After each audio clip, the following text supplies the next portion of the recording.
కేంద్ర ఎన్నికల బృందంతో వైసీపీ తరపున విజయసాయిరెడ్డి మార్గాని భరత్ భేటీ అయ్యారు. సీఈసీ అధికారులకు 6 అంశాలపై నివేదిక ఇచ్చాం. గుర్తింపు లేని జనసేనకు ఎలా అనుమతి ఇచ్చారని ఈసీ దృష్టికి తీసుకువెళ్లామని విజయసాయిరెడ్డి తెలిపారు.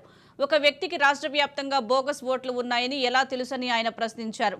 కోనేరు సురేష్ పై చర్యలు తీసుకోవాలని సీఈసీని కోరినట్లు వైసీపీ ఓటర్లు సానుభూతి పరులను టీడీపీ టార్గెట్ చేసిందని విజయసాయిరెడ్డి తెలిపారు.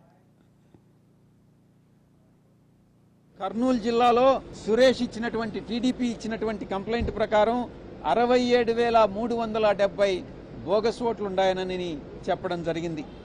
దాంట్లో ఈఆర్ఓస్ వెరిఫై చేసిన తర్వాత నిజంగా దాంట్లో 67,370 ఓట్లకు కాదు 59,054 ఓట్లు జెన్యూన్ ఓట్స్ అన్నటువంటిది తేలింది. అంటే ఇంచుమించుగా 87% ఓట్లు జెన్యూన్ ఓట్లు. మిగతా ఓటర్స్ కూడా ఒక నియోజకవర్గం నుంచి ఇంకొక నియోజకవర్గానికి మైగ్రేట్ అయి ఉండొచ్చు, కొంతమంది చనిపోయి ఉండొచ్చు. కాబట్టి ఎక్కడా కూడా బోగస్ ఓట్లు అన్నటువంటిది లేవు అన్నటువంటి అంశాన్ని ఆ రిపోర్టు ద్వారా కలెక్టర్స్ ఇవ్వడం జరిగింది. తెలుగుదేశం పార్టీ తరఫున సురేష్ లాంటి వ్యక్తులు, దుర్మార్గులు ఎవరైతే బోగస్ కంప్లైంట్ ఇచ్చారో వారి మీద చర్యలు తీసుకోవాల్సిందిగా